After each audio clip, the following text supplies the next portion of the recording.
नमस्कार, DD news पर आप देख रहे हैं सांकेतिक समाचारों का विशेष बुलेटिन। मैं हूं लालचंद्र सिंह और हमारे साथ मौजूद हैं हमारी सहयोगी बीना सिंह। सबसे पहले नजर डालते हैं हेडलाइंस पर। लेक्स फ्रीडमैन के साथ पीएम मोदी का एआई पॉडकास्ट साक्षात्कार आज शाम होगा प्रसारित। हिमालय में बिताए गए समय और सार्वजनिक जीवन समेत कई मुद्दों का जिक्र।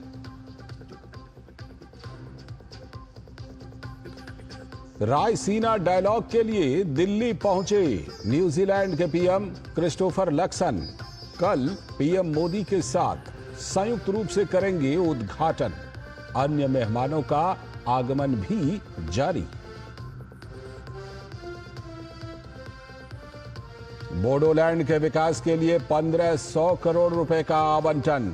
अमित शाह ने कोकराझार में की घोषणा।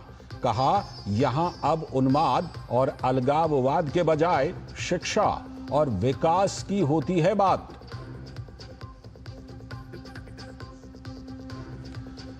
एक्शन मोड में काम कर रही है दिल्ली सरकार। आज मुख्यमंत्री, उपराज्यपाल और पीडब्ल्यूडी मंत्री ने जल निकासी की स्थिति का लिया जायजा।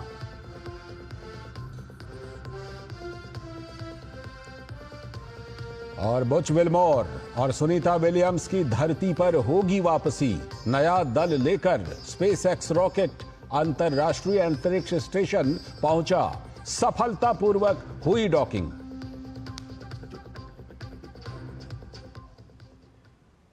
हेडलाइंस के बाद अब खबरें विस्तार से।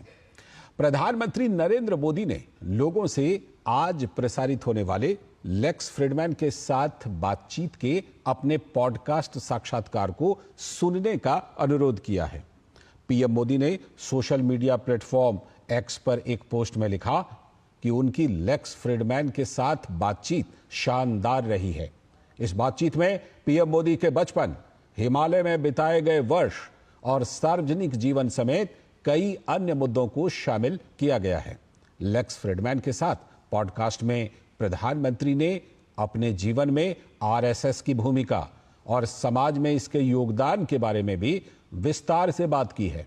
पॉडकास्ट में पीएम ने 2002 के गोधरा दंगों के बारे में भी विस्तार से बात की। उन्होंने उस समय की घटनाओं का विस्तृत घटनाक्रम बताया और बताया कि कैसे बड़े पैमाने पर बदनामी का अभियान चलाया गया था।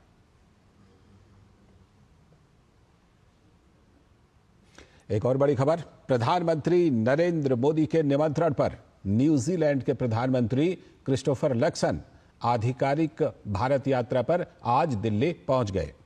केंद्रीय मंत्री एसपी सिंह बघेल ने एयरपोर्ट पर प्रधानमंत्री क्रिस्टोफर का भव्य स्वागत किया। प्रधानमंत्री का पदभार संभालने के बाद क्रिस्टोफर लक्सन की यह पहली भारत यात्रा है। न्यूजीलैंड के पीएम आज विदेश मंत्री डॉक्टर एस जयशंकर से मुलाकात करेंगे। कल क्रिस्टोफर लक्सन प्रधानमंत्री नरेंद्र मोदी से मुलाकात करेंगे। मुलाकात के दौरान दोनों के बीच भारत न्यूजीलैंड संबंधों के विभिन्न पहलुओं पर विचार विमर्श होगा। प्रधानमंत्री क्रिस्टोफर लक्सन 17 मार्च को नई दिल्ली में मुख्य अतिथि के रूप में 10वीं रायसीना वार्ता 2025 के उद्घाटन सत्र में शामिल होंगे और प्रमुख संबोधन देंगे। न्यूजीलैंड के पीएम राष्ट्रपति द्रौपदी मुर्मू से भी मुलाकात करेंगे। न्यूजीलैंड के पीएम 19 और 20 मार्च को मुंबई में भारतीय उद्योग जगत के दिग्गजों एवं विभिन्न क्षेत्रों के प्रतिनिधियों से मुलाकात भी करेंगे। तो रायसीना डायलॉग का 10वां संस्करण कल से नई दिल्ली में शुरू होगा। ये भू राजनीति और भू अर्थशास्त्र पर भारत का प्रमुख सम्मेलन है। प्रधानमंत्री नरेंद्र मोदी और प्रधानमंत्री लक्सन 17 से 19 मार्च तक आयोजित होने वाले सम्मेलन के 10वें संस्करण का संयुक्त रूप से उद्घाटन करेंगे। इस सम्मेलन में कम से कम 18 देशों के विदेश मंत्री, कई वैश्विक कंपनियों के शीर्ष अधिकारी और विदेश नीति विशेषज्ञ शामिल होंगे। इस सम्मेलन में भाग लेने के लिए कई देशों के नेता नई दिल्ली पहुंच रहे हैं और इसी कड़ी में घाना के विदेश मंत्री सैमुअल ओकोजेटो अब्लाक्वा क्यूबा के उप प्रधानमंत्री डॉक्टर एडआर्डो मार्टिनेज डियाज पहुंच चुके हैं। और इस सम्मेलन में Slovenia, Luxembourg, Liechtenstein, Latvia, Moldova, Georgia, Sweden, Slovak गणराज्य, Bhutan, Maldives, Norway, Thailand, Antigua और बाराबुडा, पेरू, घाना, हंगेरी और मॉरिशस के विदेश मंत्री भी इस सम्मेलन में भाग लेंगे। और एक उपलब्धि की बड़ी खबर, आरबीआई को लंदन के सेंट्रल बैंक द्वारा डिजिटल ट्रांसफॉर्मेशन अवार्ड 2025 के लिए चुने जाने पर प्रधानमंत्री नरेंद्र मोदी ने आरबीआई को बधाई दी है। प्रधानमंत्री नरेंद्र मोदी ने अपने सोशल मीडिया प्लेटफॉर्म एक्स पर लिखा, यह एक सराहनीय उपलब्धि है जो शासन में नवाचार और दक्षता पर जोर देती है। डिजिटल नवाचार भारत के वित्तीय पारिस्थितिकी तंत्र को मजबूत बना रहा है, जिससे अनगिनत लोगों का जीवन सशक्त हो रहा है। और अब बात गृहमंत्री के पूर्वोत्तर दौरे की। केंद्रीय गृह मंत्री अमित शाह असम में कोकराझार के डोटमा में ऑल बोडो स्टूडेंट्स यूनियन यानी ABSU के 57वें वार्षिक सम्मेलन में शामिल हुए। इस कार्यक्रम में गृहमंत्री के साथ असम के मुख्यमंत्री हिमंता बिस्वा शर्मा और बोडोलैंड टेरिटोरियल काउंसिल यानी BTC के प्रमुख प्रमोद बोडो भी मौजूद रहे। 4 दिवसीय इस सम्मेलन में कई व्यावहारिक चर्चाओं और प्रतिस्पर्धाओं का आयोजन किया गया। आज इस सम्मेलन का आखिरी दिन है। इस दौरान अमित शाह ने छात्रों को संबोधित करते हुए बोडोलैंड के विकास के लिए प्रतिबद्धता जताई। एक जमाना था उन्माद, उत्पात और अलगाववाद की बात होती थी। आज शिक्षा, विकास और इंडस्ट्री की बात होती है। भाइयों बहनों, आज मैं यहां आया हूं तब ये बताने आया हूं कि बोडोलैंड के विकास के लिए भारत सरकार और असम सरकार ने 1500 करोड़ रुपया केवल 35 लाख लोगों की आबादी में 1500 करोड़ रुपया आवंटित करने का काम हमारे नेता नरेंद्र मोदी जी ने किया है। और अमित शाह ने कांग्रेस पर तीखा हमला करते हुए कहा कि कांग्रेस ने बोडो समझौते का मजाक उड़ाया, लेकिन इस समझौते से बोडोलैंड में शांति और विकास आया। 23 जनवरी 2020 को जब BTR शांति समझौते पर हस्ताक्षर हुए, एक कांग्रेस पार्टी मेरा मजाक उड़ाती थी कि सब लोग रुक गए, ये बोडोलैंड में शांति नहीं होगी और ये समझौता मजाक हो जाएगा। भाइयों बहनों, आज समझौते की 82%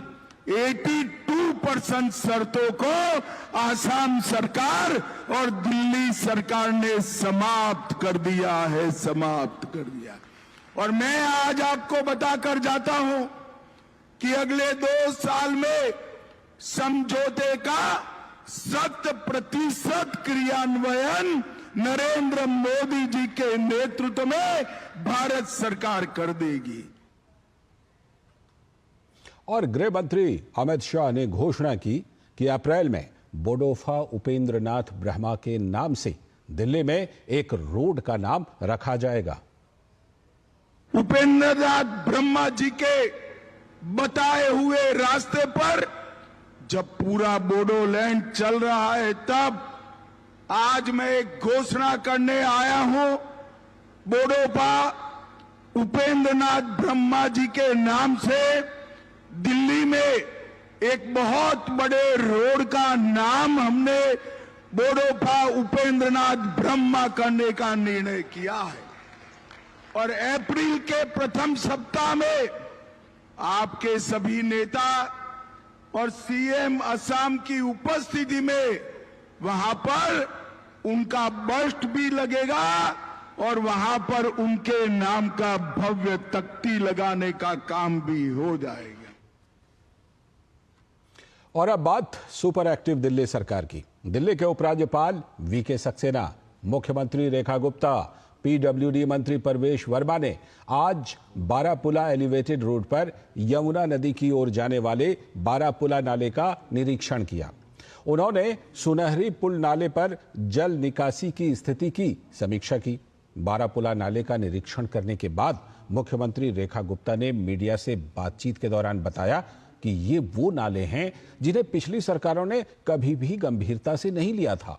दिल्ली में उपराज्यपाल और सीएम के इस निरीक्षण का जायजा लिया है हमारे संवाददाता गिरीश निशाना ने। दिल्ली के उपराज्यपाल विनय कुमार सक्सेना, दिल्ली की मुख्यमंत्री रेखा गुप्ता, पीडब्ल्यूडी और जल संसाधन मंत्री प्रवेश वर्मा ने अपने पीडब्ल्यूडी और जल संसाधन से जुड़े हुए अधिकारियों के साथ आज दिल्ली के कई नालों का दौरा किया। दिल्ली की मुख्यमंत्री रेखा गुप्ता ने साफ किया कि जिस तरह से ये नाले बह रहे हैं उन नालों की सफाई का काम जल्द पूरा हो जाए और इसलिए पहले से वो तैयारी कर रही हैं। हालांकि बारिशों में जिस तरह से जल भराव की स्थिति पैदा हो जाती है उससे बचने के लिए तमाम प्रयास किए जा रहे हैं और मुख्यमंत्री रेखा गुप्ता ने साफ किया है कि हम इंतजार नहीं कर रहे कि कब दिल्ली के अंदर बारिश आएगी और उसका इंतजार करें। हालांकि उससे पहले ही जो उनका विभाग है, जो दिल्ली सरकार है, वो मुस्तैद दिखाई दे रही है, दिल्ली की सड़कों पे दिखाई दे रही है। वो चाहती है कि जितने भी नाले हैं उनकी पहले ही सफाई की जा सके बारिशों से पहले। भी हमने 3 बड़ी ड्रेन्स का विजिट किया है और उसमें चाहे वो बारापुला थी, कुशक है या सुनहरी पुल है, हर जगह जो देखने को मिलता है कि एजेंसीज में क्लैरिटी ही नहीं थी। करना किसने है, किसी को फुल फ्लेज काम या आप कहिए कि 12 महीने का काम कि आपने ड्रेन पे काम करना है, ऐसा काम नहीं क्लियर हुआ। ये अब जिस चीज़ों को हम देख रहे हैं, हमने अब फ्लड एंड इरिगेशन को स्पेशली रिस्पॉन्सिबिलिटी देके कि ये एक एजेंसी की जिम्मेवारी है कि आपको ये डिसिल्टिंग करके देनी है। कितना होगा, टाइम बाउंड तरीके से कब तक आप करेंगे, पूरा का पूरा उसके मानक तय करके उसमें बजट में उसके लिए एलोकेशन हो, क्योंकि ये सबसे बड़ी नेसेसिटी है कि बारिश में दिल्ली में पानी ना भरे। ये सारा का सारा ड्रेन्स जो है बारिशों से पहले खाली होनी चाहिए और उसके बाद जो हमारी उसके पीछे की रोड्स हैं उसके लगते हुए नाले भी साफ हो। तो ये एक बहुत बड़ा मिशन है। सेम डे कुछ नहीं होता कि आग जब लगी है और तभी आपको तैयारी करनी है। आज से ही बारिश के सीज़न की शुरुआत, उसकी में काम क्या क्या करने हैं, आज से ही समर एक्शन प्लान, आज से ही हमें सर्दियों में पॉल्यूशन ना हो, ये सारे काम शुरू हो चुके हैं। सरकार जो अपने बिल्कुल वॉर फुटिंग पे काम कर रही है। दिल्ली का बाढ़ और सिंचाई विभाग न केवल नालों की सफाई में जुटा है बल्कि उनको चौड़ा करने का काम भी कर रहा है। आप मेरे पीछे यहाँ देख सकते हैं, ये बारापुला का वही एलिवेटेड रोड है जिसके नीचे नाला बह रहा है और नाले के नीचे लगातार बाढ़ और सिंचाई विभाग सफाई में जुटा है। आप ये देख सकते हैं किस तरह से जो मशीनें लगाई गई हैं उनसे साफ तौर पर यहाँ पर ना केवल नालों की सफाई की जा रही है बल्कि उनका जो रास्ता है चौड़ा किया जा रहा है ताकि आने वाले समय में जो बारिश का मौसम आएगा, जब बरसातें आएंगी, उस समय पर ये ओवरफ्लो ना हो और दिल्ली में जल भराव की स्थिति पैदा ना हो। कैमरामैन सौरभ बख्शी के साथ गिरीश निशाना, डीडी न्यूज, दिल्ली। आगे देखेंगे कुछ और बड़ी खबरें। फिलहाल वक्त है एक छोटे से ब्रेक का। ब्रेक के बाद आगे की बड़ी खबरों में, उत्तर प्रदेश के संभल में शाही जामा मस्जिद के पिछले हिस्से की रंगाई पुताई का काम आज से शुरू हो गया। इलाहाबाद उच्च न्यायालय द्वारा 12 मार्च को अनुमति दिए जाने के बाद रंगाई पुताई का काम शुरू किया गया है। रंग रोगन का काम भारतीय पुरातत्व विभाग के संरक्षण में हो रहा है, जिसे 9 मजदूर अंजाम दे रहे हैं। न्यायालय ने रंगाई पुताई का काम 7 दिन में पूरा करने के आदेश दिए हैं। शनिवार को एएसआई की टीम ने मस्जिद के उन हिस्सों का सर्वे किया जहां रंगाई पुताई का काम किया जाना था। साथ ही संभल जामा मस्जिद पर रमजान के पवित्र महीने के दौरान लाइटिंग का आदेश भी जारी किया गया था। मामले की अब अगली सुनवाई 8 अप्रैल को होगी।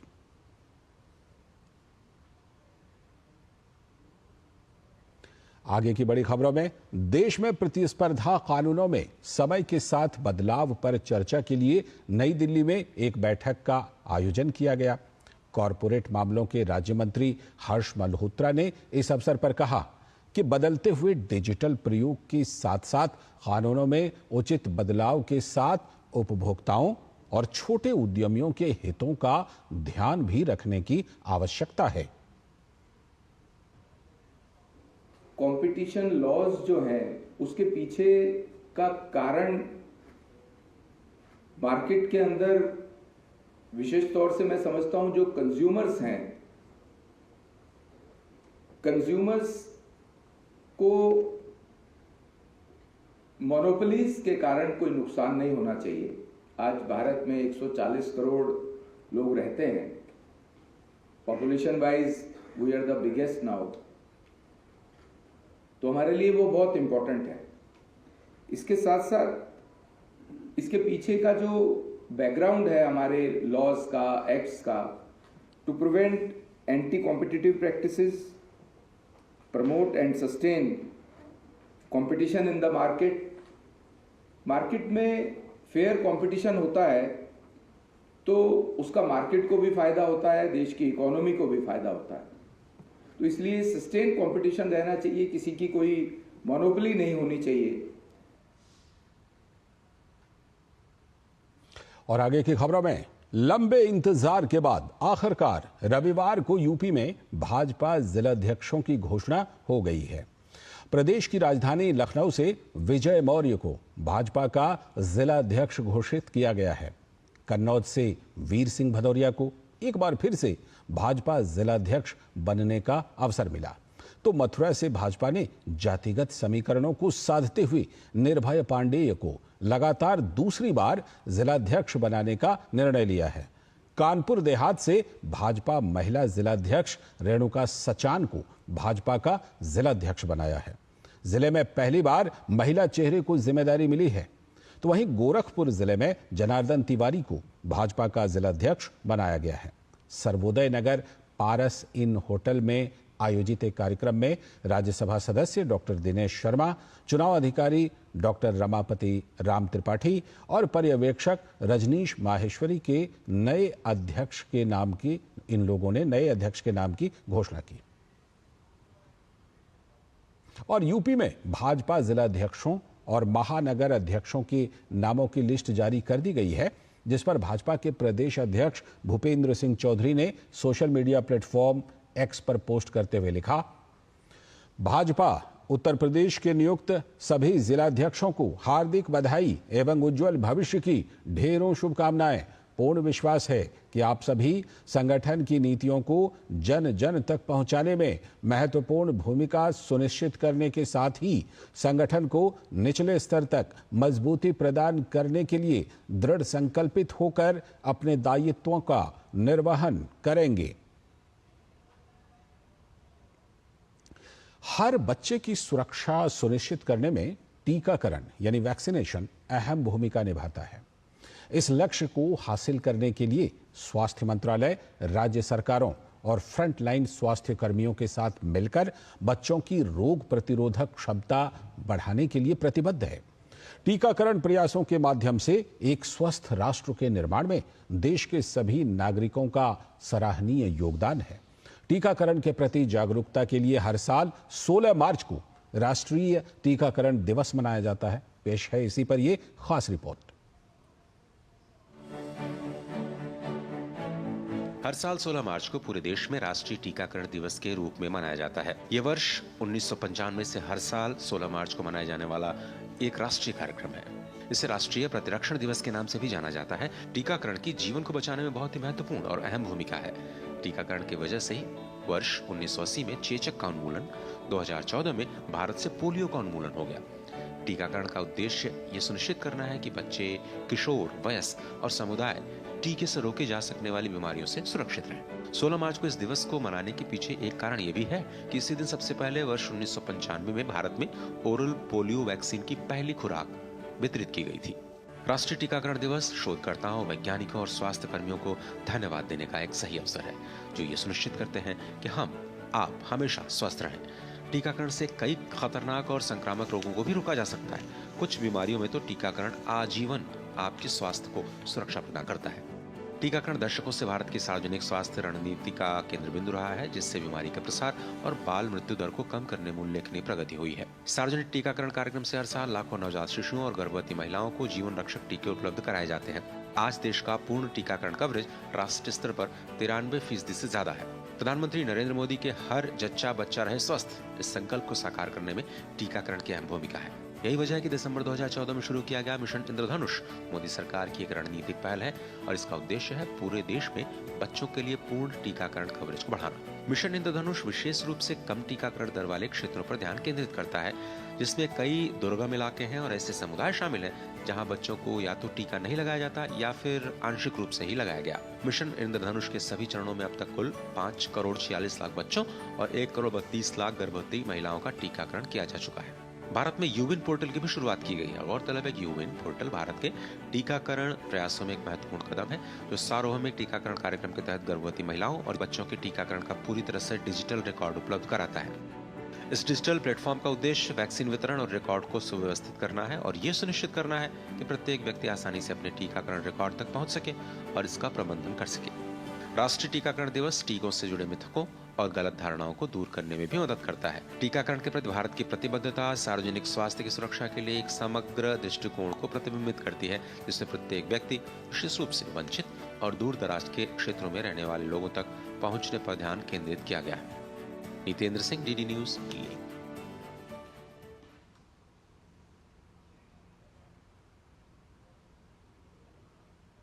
और अब खबर पड़ोसी देश पाकिस्तान से, जहां ट्रेन हाईजैकिंग की घटना के बाद बलूचिस्तान के नौशाकी में एक और आतंकी हमला हुआ है। घात लगाकर किए गए हमले में कई पाकिस्तानी सैनिकों के मारे जाने और कई के घायल होने की खबर है। नौशकी इलाका अफगानिस्तान की सीमा के करीब है। बलूचिस्तान के नौशकी में N40 हाईवे पर फ्रंटियर कॉर्प्स की बस पर यह हमला किया गया। अधिकारियों के मुताबिक पहले हमला एक विस्फोट के साथ हुआ। सैनिक संभल पाते उससे पहले ही उनके ऊपर गोलीबारी भी होने लगी।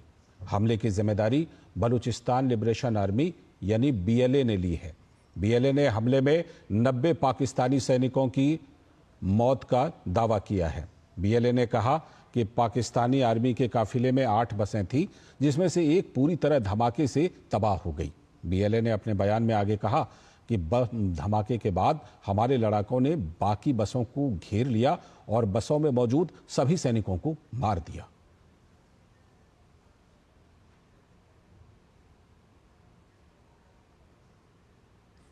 और इस समय हम आपको सीधे दिखाते हैं प्रधानमंत्री नरेंद्र मोदी का वो पॉडकास्ट जो कि उन्होंने लेक्स फ्रिडमैन के साथ किया है और प्रधानमंत्री ने सोशल मीडिया पर लोगों से इसको देखने के लिए और सुनने के लिए आग्रह भी किया है। तो सीधे इस पॉडकास्ट को देखते हैं।